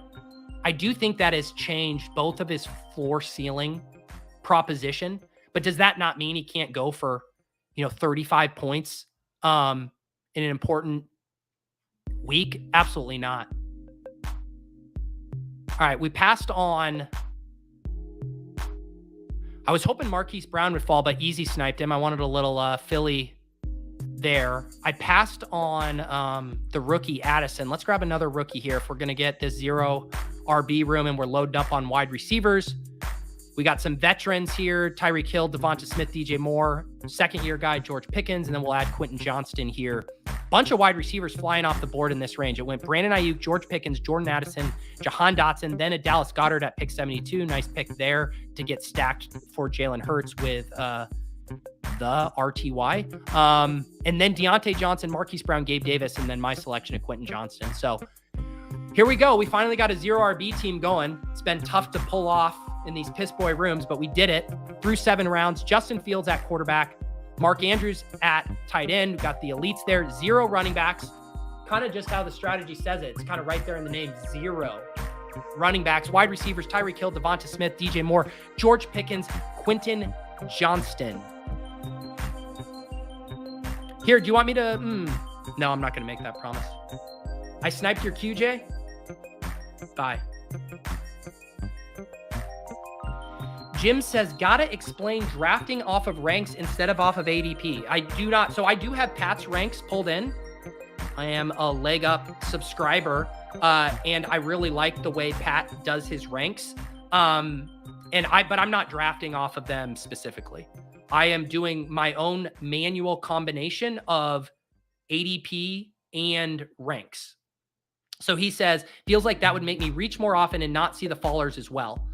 The other thing that you got to make sure that, the good rankers out there, they have a formula within their rankings that anchor it to ADP in a way that you're not just going to be clicking the guy at the top of the ranks and ignore ADP. So there is an ADP anchoring to it that kind of skews the players closer to ADP and then like nudges them up. Like if you're above market, if like Pat's above market 3 rounds on a guy, it's not going to be ranked that far ahead in his actual rankings. It's going to be tethered back down. But when I'm looking at the board, I'm looking at ADP. So like I know, say I'm going to take a wide receiver here. Okay, I see Pat has Sutton ranked ahead of Zay Flowers, but I'm going to look at my position on the draft board and I'm going to say, oh, do I think I could get both of these guys? That was the calculation I made with Marquise Brown when I took George Pickens, right? I kind of wanted Marquise Brown, but I played the ADP game there because he had a lower ADP, thinking maybe I could sneak him coming back. It didn't work out. But to answer your question, I'm looking at both things. And as the season progresses, I find ranks to be more helpful at the beginning of drafting season, where I think there are more inefficiencies in the market. Pat does a really good job of placing the rookies aggressively to make sure you are slightly above market. Those are going to be guys who rise. So as the season goes on, that ADP is going to get more efficient. We're going to get the Jalen Tolberts this year that rise all the way up. And once ADP really starts to solidify, more in the mid to late half of the summer, I will probably pull out all ranks and then draft exclusively off of ADP because we just won't be seeing big moves.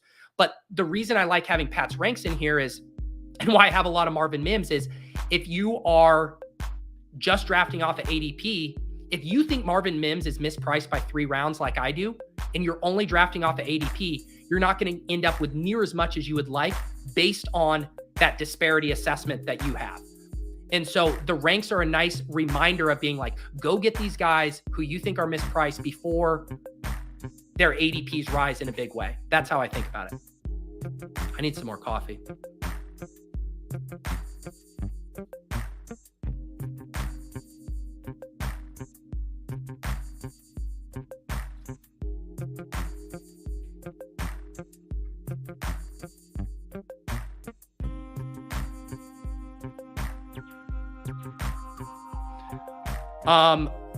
All right, Roofing Man takes Anthony Richardson. Anthony Richardson shares continue to stay at 0, but I am, of course, going to value hound Isaiah Pacheco here. What? 20 picks past ADP?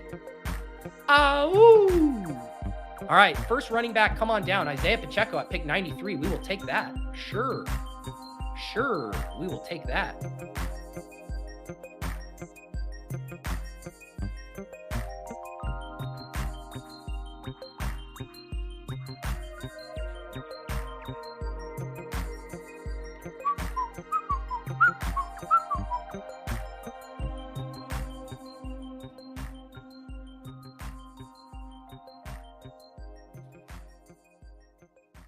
F1 as the wide receiver version of Josh Jacobs for 2023. God, that's a mouthful. That's not bad. Do you know who else honestly could be it? Gabe Davis. The guy that people just like don't want to click anymore, who's what, 4 rounds more expensive last year?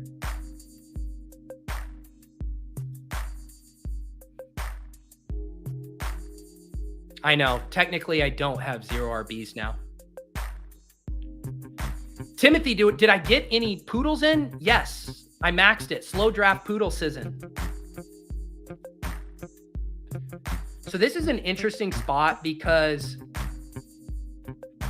part of me wants to push Tua because he does fall, but I'm looking at Mike over here, who's the Waddle owner, and he has 2 cracks at Tua at 106, 111.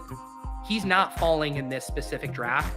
If there was something else I really loved, I think I would just pull the trigger on it. But I'm going to go ahead and lock up the Fields in Tua. I do really like that there. Tua's still a few picks past ADP. I get my Tyreek Hill stacked there, and now I'm done at quarterback with a Fields Tua build. Both of them slightly past ADP. Both of them stacked with their wide receiver 1s.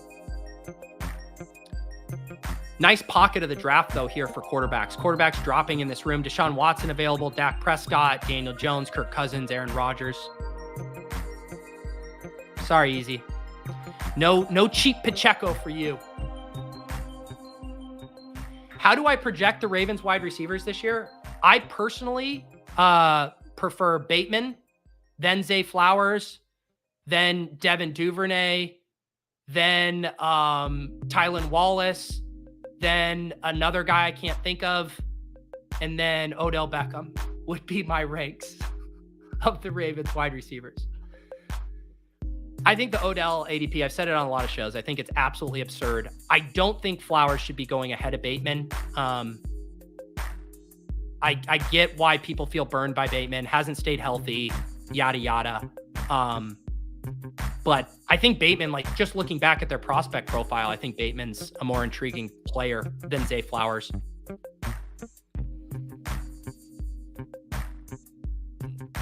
Brian says, happy Monday. Happy Monday to you, Brian. You are watching Best Ball Breakfast here every Monday, and starting this week, Wednesday, tomorrow, we got the Splash Play doubleheader. So you'll notice a theme here. 10 a.m.s, Monday, Tuesday, Wednesday, we're drafting. Monday, Best Ball Breakfast solo. Tuesday, Splash Play doubleheader with Spags. Wednesday, unveiling the new Best Ball Breakfast with Pat Kerrane and Sean Siegel. Back-to-back drafts with the champ and the godfather of Zero RB.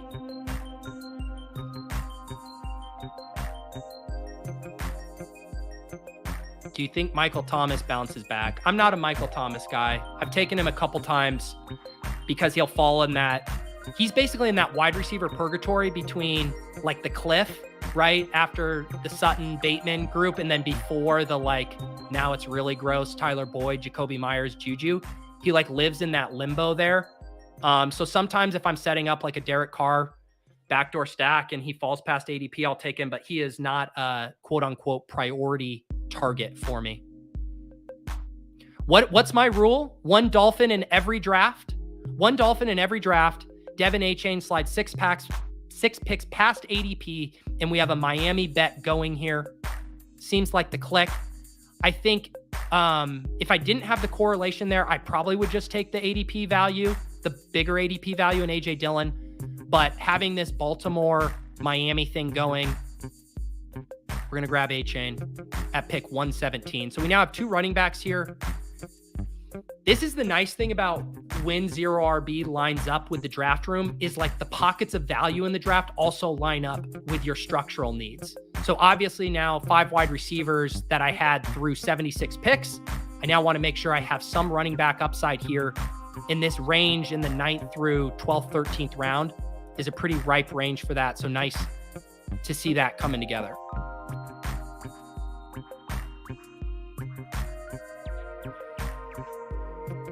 Oh, God, Chipsy. Worst ADP, Skyy Moore last year, Odell this year. It has to be Odell. Because at least with Skyy Moore, you're making a bet on an archetype that has historically outperformed ADP, right? A rookie wide receiver with good draft capital going to a top team. That has been a nice archetype. Skyy Moore's ADP relative to Garrett Wilson's last year was egregious. And as much as it was a bit, the Skyy Moore stuff, I mean, we said it multiple times on shows. Like Garrett Wilson should not be going behind Skyy Moore. So at least you can hang your hat on that archetype. Jalen Waddle was going in a similar range as Skyy Moore was 2 years previously. Let me make a pick here. All right, let's do the same thing. We got the Achane with Tua. Let's go ahead and grab Khalil Herbert with this Bills stack we're building out. But Odell Beckham, this archetype of an older player coming off a year-long absence to a team that's going to run the ball a ton, where he's realistic, like at best case scenario, if you want to say he's ahead of Zay Flowers to start the season, and I'm being so fucking charitable with that too, he's still the 3rd option on a run-heavy team. And I think he's more likely the 4th option. You are going to absolutely have to sun-run red zone fades, which I don't even think is going to be a big thing of the Ravens playbook for him to pay off that ADP. Like the amount of needles you have to thread. What do they say in the Bible? It's easier for a rich man to go through the eye of a needle. Or no, sorry, I'm butchering my parable. It's easier for a camel to crawl through the eye of a needle than it is for a rich man to enter the kingdom of heaven. I believe that's what I was going for. The amount that the needle that Odell Beckham has to crawl through is just microscopically small to pay that off. I have faith in Todd Monken. I have faith in Todd Monken for Lamar Jackson. I have faith in Monken for Rashod Bateman, in Zay Flowers, in Devin Duvernay. I do not have faith in Odell Beckham. Guys, this isn't a Ravens passing thing. That's just one of the elements of the pie. The whole point is if that pass game elevates, there's going to be 3 to 4 beneficiaries before Odell Beckham. Like, do you guys think this is 2014? That Odell Beckham's going to be taking a 5-yard slant to the house? The guy hasn't played football for like 2 fucking years.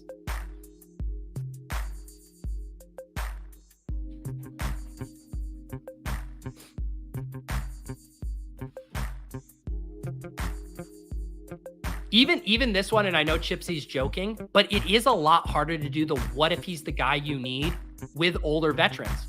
You can go look at the year-over-year data. I did a video on this last year on the Deposit Kingdom channel, the players to target, rookie production, and second-year production increases as the season goes on, while veteran production tails off. And the veteran production at wide receiver was the positional cohort that tails off the most. So even though the argument is true, right? Anyone can score 2 touchdowns in week 17. It's a thinner bet on older veteran players. I like the week 17 arguments far more for rookies whose role could actually increase as the season progresses.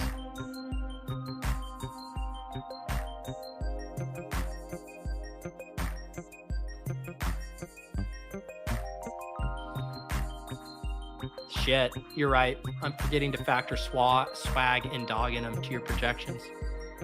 I guess what I'm so confused about is his ADP. Like, if people were just taking, I literally would have zero rants about Odell if he was even like a 16th pick. If he was this guy that you were just tacking on in that flyer territory, what's his fucking ADP? He's already off the board. Pick 109. That's insane.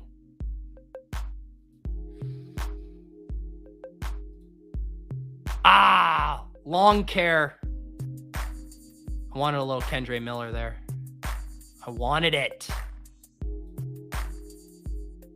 Damn, Kendre Miller would have been a smash. Let's just go ahead and get our Cole Kmet stacked up here. There's no Dolphins tight end. Sorry, Durham Smythe. All right, we'll do Cole Kmet. And now we're done at quarterback and tight end.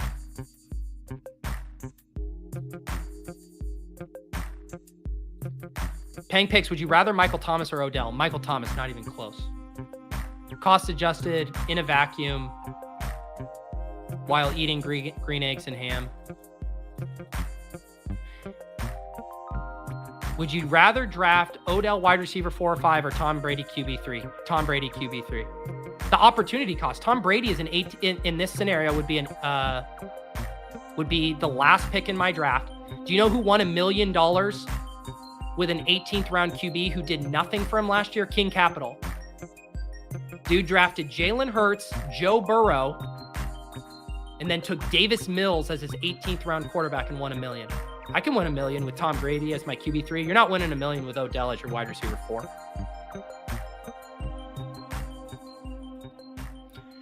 Yeah, and that is that. If I do think you're in a trap if you are hanging your hat exclusively on his contract, but that would be, if I was trying to argue for Odell, that would be one of my prime talking points.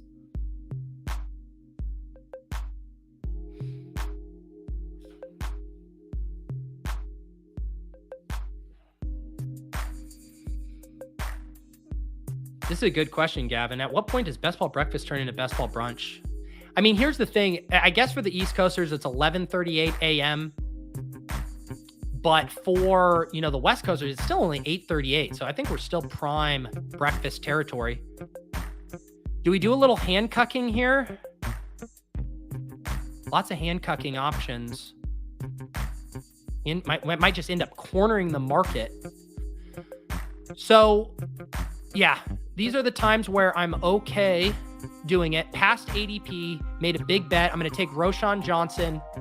I don't necessarily think his and Herbert's production is mutually exclusive or that one needs an injury to benefit. Our team right now through 13 rounds, Justin Fields and Tua, running backs Isaiah Pacheco, Devin A-Chain, Khalil Herbert, and Rashod Johnson, all after ADP, mind you. Wide receivers still stuck at 5 after ripping wide receivers early, which I think is completely fine. Tyreek Hill, Devonta Smith, DJ Moore, George Pickens, Quentin Johnston, tight ends, Mark Andrews, and Cole Kmet.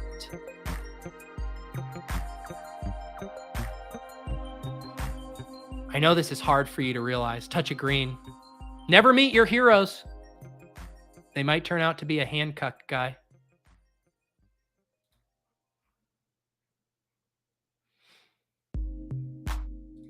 Who won the $2 million? Tom Brady. Or did Jones outscore him? What a year last year for late round quarterback. Davis Mills and Tom Brady combining for $3 million in winnings. What's my Richie James exposure? I have no idea. I'll look it up for you though. Like 0.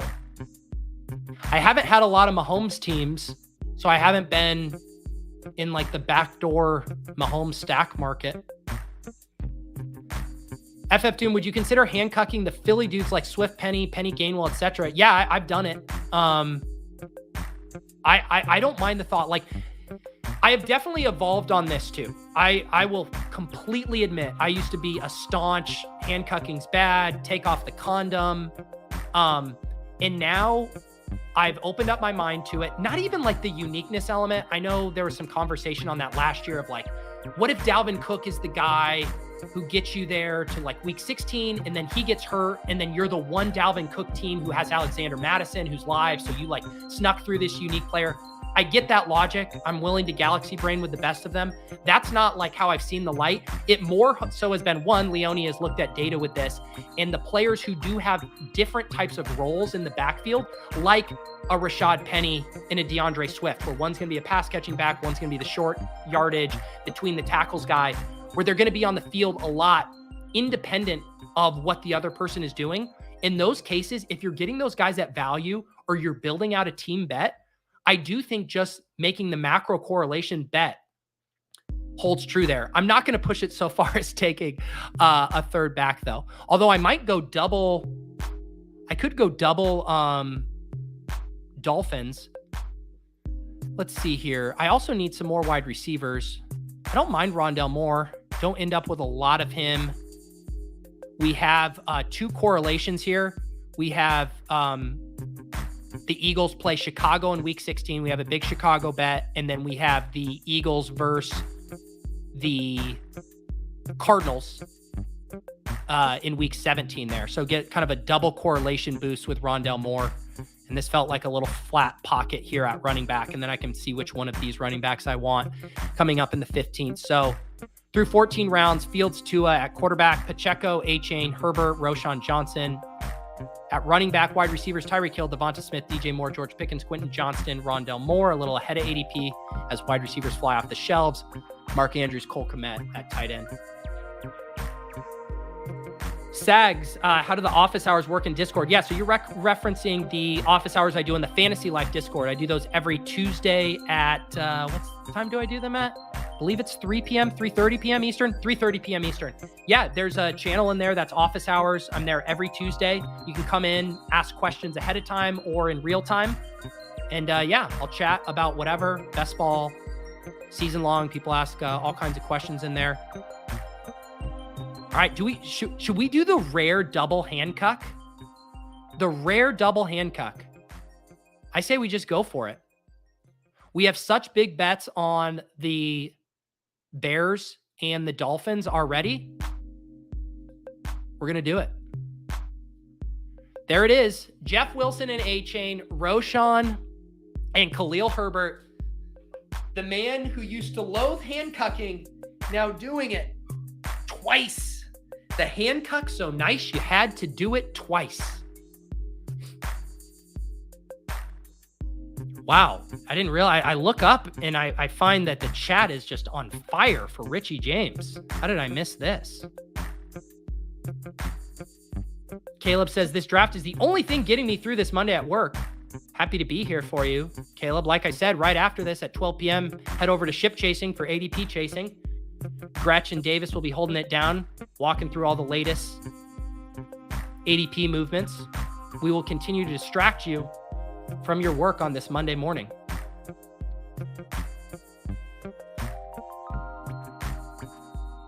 Uh-oh. Where are the bye week bros? Should I do a trial balloon of this one on Twitter? Just post it without saying anything? Like, if you really have to set them up and bait them with the caption. Like if I tweet this out and I'm just like, just drafted the sickest fucking team ever, dude. And it's like, well, actually, you do have 2 buys. Actually. This is such a bad take on multiple levels. OBJ is this year's Zay Jones. First of all, for that to even be possible, he would need to be going 6 rounds later. Zay Jones was a 16th, 17th, 18th round pick. You can't be this year's Zay Jones if you're going 8 rounds ahead of where Zay Jones went last year. Uh-oh. Neil's a bye week, bro. He's going to come after me. They're coming after me.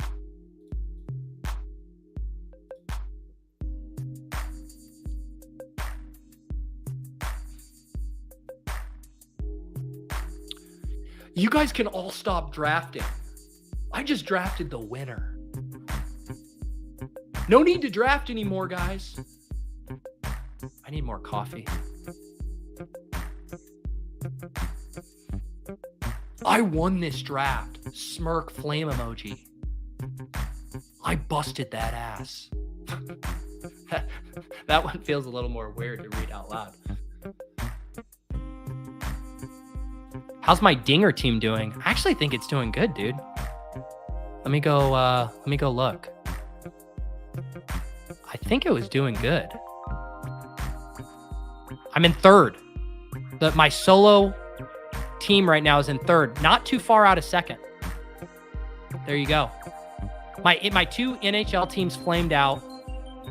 I have one team that looks like, oh shit, I dropped to third last night because of I was in first. Once the Lakers and Nuggets play again, I should be good. I got the Jokic, Anthony Davis one going here in the dance. They'll take me to the promised land. They'll take me there.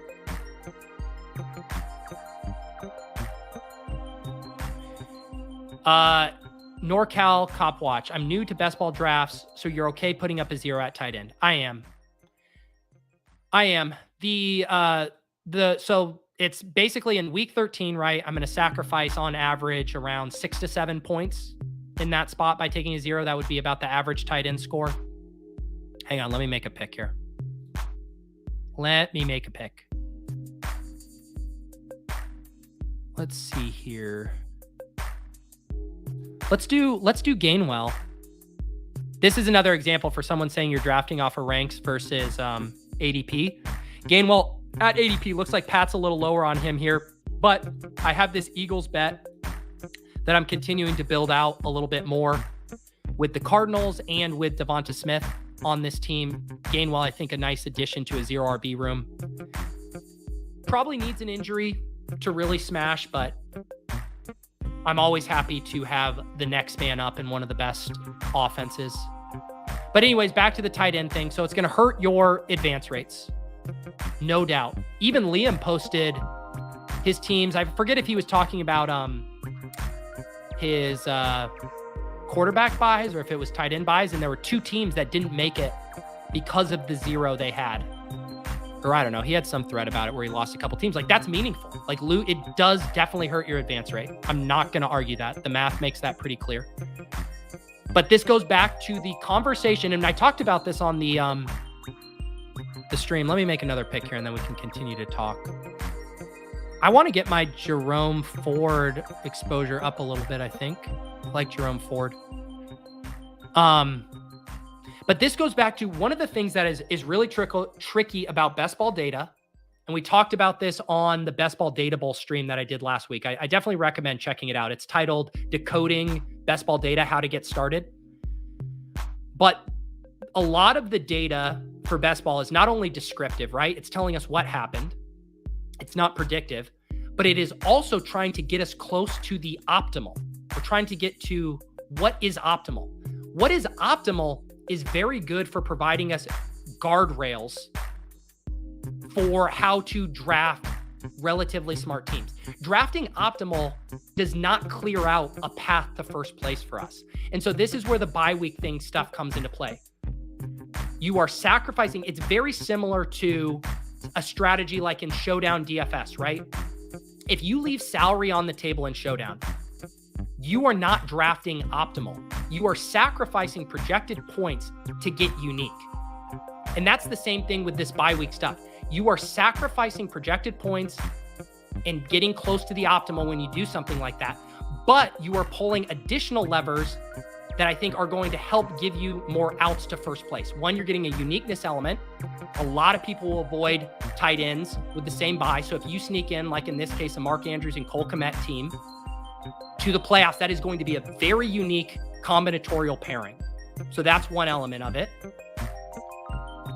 And 2, you are just getting yourself on a differentiated overall path to constructions there too. So if you're saying to me, all I have to do is sacrifice 6 points, it's going to slightly hurt my playoff advance rate, but it is going to allow me to pull other levers that will more help me ratchet myself up to first place. That's a trade-off I'm personally willing to have. The counter argument to that is advance rate's all that matters. You just need to get as many bullets into the playoffs. People can have that argument.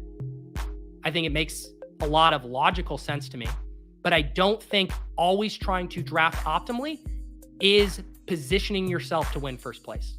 That's how I feel about it.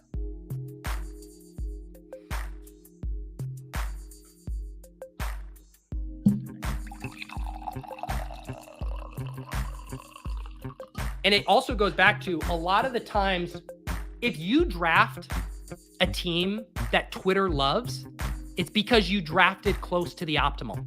2 double stacks with a bring back, no buys, week 17 correlation feathered in. I like drafting those teams too, but I just think we need to be very honest with ourselves that drafting optimally is not necessarily drafting to get first place. And this conversation plays itself out in poker and other stuff. There's the GTO strat, game theory optimal, versus an exploitative strat. And when you do weird things that the field isn't doing, you are exploiting them and giving yourself a chance to jump them when the optimal fails.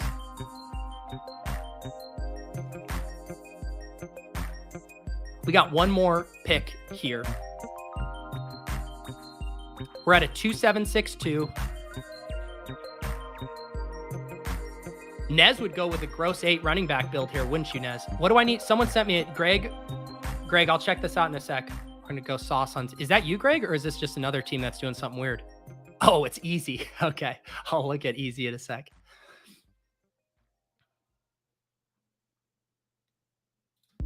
Why does this team need Richie James so bad? Do I have any Galaxy Brain stacks? Do I need any Galaxy Brain bringbacks? What do we need here? What do we need? How about this? How about this for a little Galaxy Brain? We don't have an Atlanta bringback. I do love Mac Hollins as a late round dart, and he's not even that fun to stack on Atlanta because you're not doing a lot of Ritter stuff. So I'm just not going to end up with a lot of Mac Hollins. This feels like a good time. I want to get to 7 wide receivers. Mac Hollins, I know, has access to a big ceiling. Anytime you can get the 4th pass catching option on an Arthur Smith offense, you got to do it. I beat you to the comment. But I did want to get a little week 17 bring back for this big Chicago bet.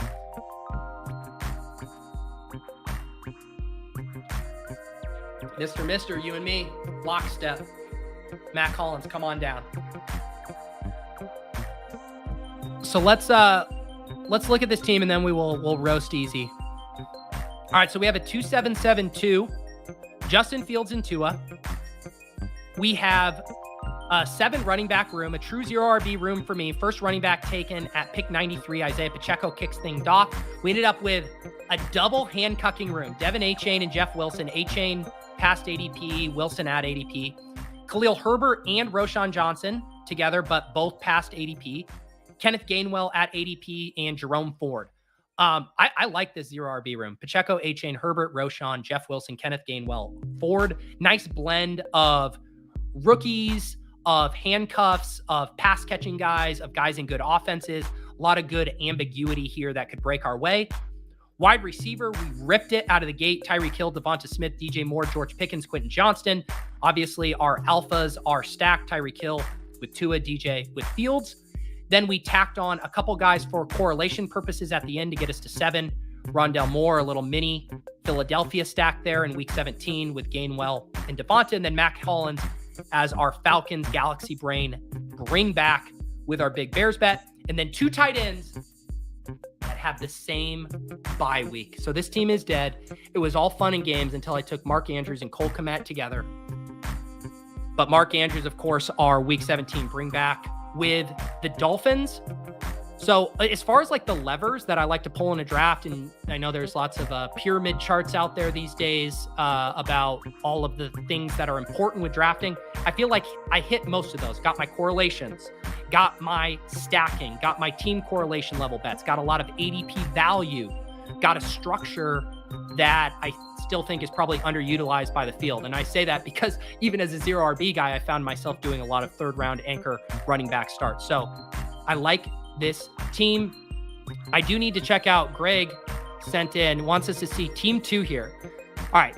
Easy went Jamar Chase, T. Higgins, and then gets 5th round Joe Burrow. Always like that. Also gets anchor running back in the 3rd, Derrick Henry, and the elite tight end, George Kittle. Through 5 rounds, no notes. Premium, double stack, anchor running back, elite tight end, elite quarterback. Then continues to piss with Jahan Dotson and Marquise Brown. Takes James Cook and Kamara. I'm not a Kamara guy, but I certainly see it as a 3rd running back. Rashee Rice, a bring back on the Cincy stack. Nico Collins there at 122. The avalanche is coming. Got to reach a little bit on it. Takes tight end 2, Dalton Schultz there as he builds out a Houston bet. Grabs a Dolphin running back in every draft. I like it. Tank Bigsby there. CJ Stroud for the 2nd QB paired up with Dalton and Nico. Richie James to the fan favorite of the chat. So you're going to win that. Ooh, okay. I guess I don't know why this team needs Brock Purdy. I get the 3rd stack there. I guess CJ Stroud's thin enough that a Stroud Purdy makes sense. And then Trevion Williams there to tack on another Bengal. I don't have any notes. Easy's a good drafter. He knows what he's doing. 3, 6, 7, 2. I think the one argument I would maybe make is this feels a smidge light on wide receiver. I think I rock this as a 5 RB room and go 8 wide receivers. Again, we're just picking nits, but obviously a nice team. Nice team. Yeah, I go Trevion Williams to another, maybe another wide receiver there. That's my only thought.